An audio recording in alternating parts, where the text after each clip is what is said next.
James 1:14-15 states this: Temptation comes from our own desires, which entice us and drag us away. These desires give birth to sinful actions, and when sin is allowed to grow, it gives birth to death.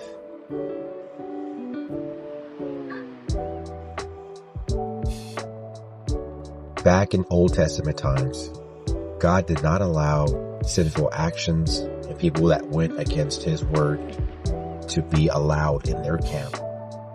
God went as far as to have that person killed and their families and livestock and their possessions so that the tribe would not be tainted. This is just as Jesus tells us how sin is like yeast.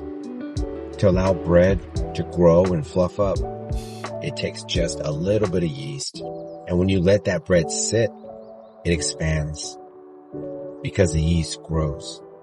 If we allow sin to live in our lives, it's like inviting the Trojan horse into our lives. The Trojan horse of sin. It seems innocent at first, but before you know it, we are consumed by it. Therefore, it is good to practice doing good, and it is good to practice staying away from our temptations. To grow closer to God, we have to continue to practice His ways, His goodness, loving the way He loves, and staying away from our temptations.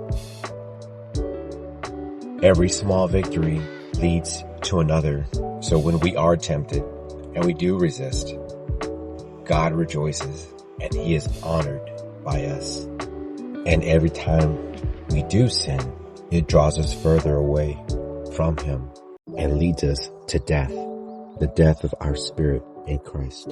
So let's grow closer to God and honor Him and resist those temptations that we endure every single day.